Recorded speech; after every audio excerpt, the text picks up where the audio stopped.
Hello, my fellow gang. I think we can all agree that Gojo Satoru from the popular brain rot Jujutsu no Kaisen is very hot, and I can speak for everyone when I say I want to date him. Just one small problem.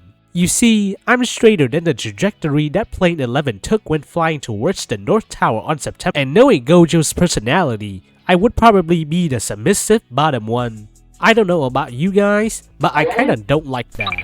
Luckily, I just recently found out about a brand new mod called Women. Apparently, this mod creates human NPCs. However, unlike myself, they don't have anything under their pants. But I haven't met any of them, so I can't confirm it. Anyways, using a script called gender_bent, you can apply the mod to our boy Gojo over here and to almost every male character, which is the premise of this shit ass game.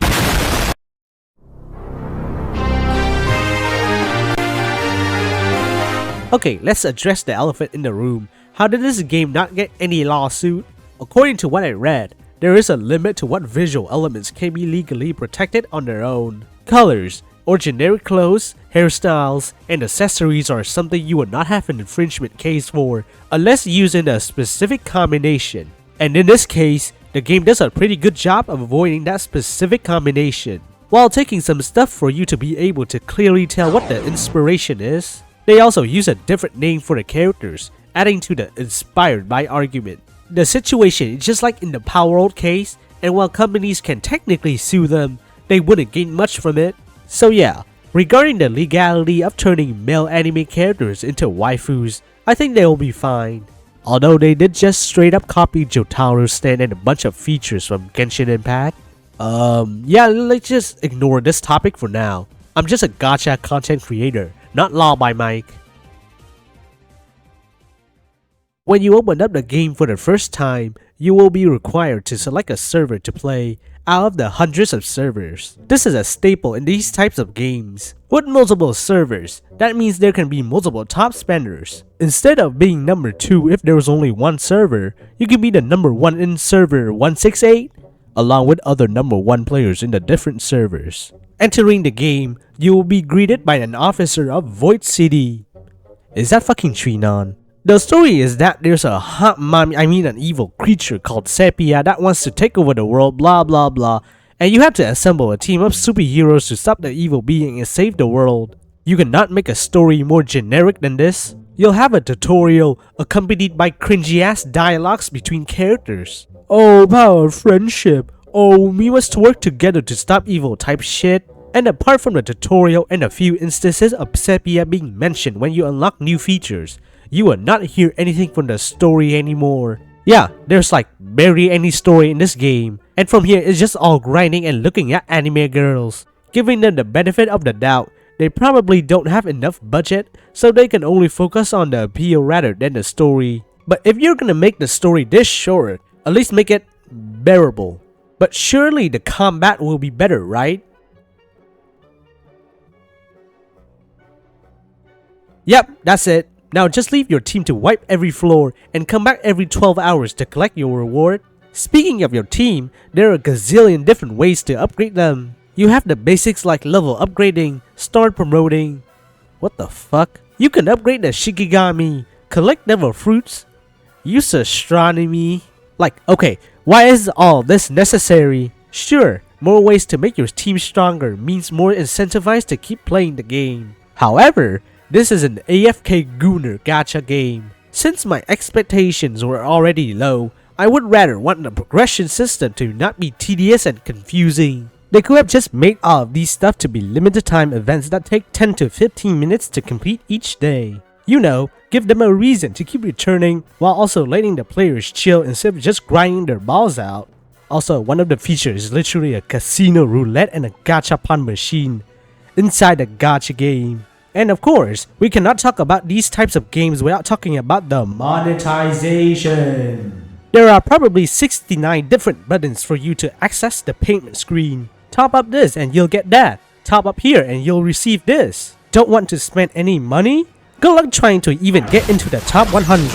So with the story, the gameplay, and pretty much everything else out of the window, the only thing this game has is the gender bent anime girls. And while I do admit that they definitely put in a lot of effort into the character's design, all that gets dragged down pretty much by the god-awful voice acting.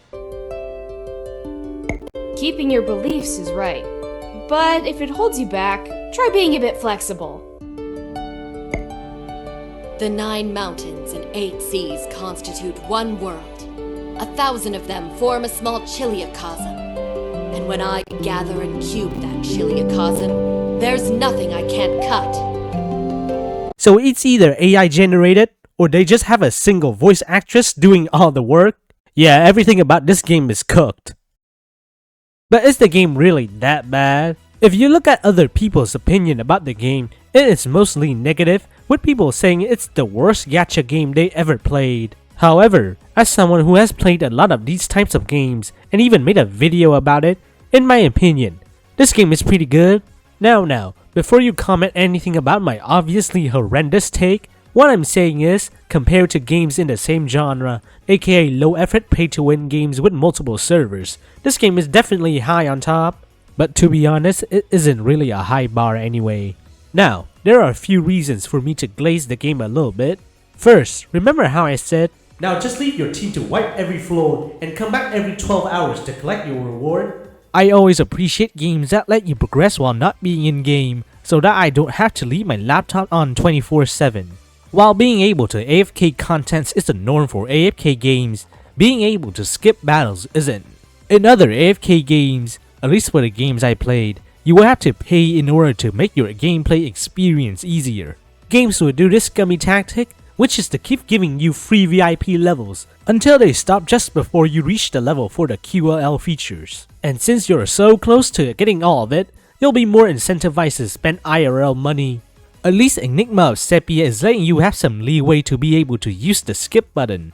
Going back to the combat, and while yes, if you decide to play casually, pressing auto is enough to clear everything, assuming you have enough power. However, if you want to play PvP, for some reason, then there's actually strategies needed to win. Other games PvP is just having a bigger number, and your element not being countered and you'll have an easy dub. In Enigma of Sepia, character skill is pretty important, and you have to spend actual time to read and understand what they do. For example, Sanji over here is a buffer / healer, but top players will play her as a tank in the top lane. The reason is that Sanji's last skill can apply a debuff to enemies that attack her, combining that with a feature of the game which is the more a character is attacked, the faster their ult charges. You'll have a situation where Sanji can heal really fast, which means surviving for longer, letting your main DPS more time to chip away enemies' health.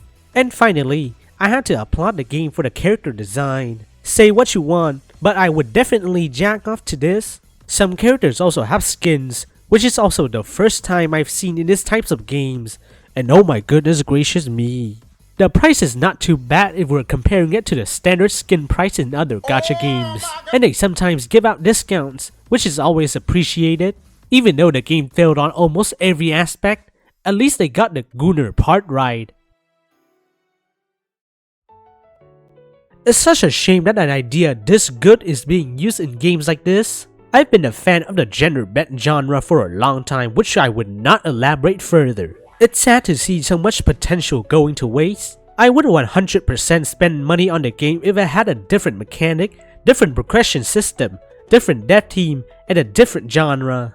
Anyways, if you ever want to play the game, I suggest you just ignore the leaderboard and the PvP. Play the game at your own pace and just have a good time gooning to characters. Otherwise, there are way better gacha games in the market that I highly recommend playing instead of this abomination.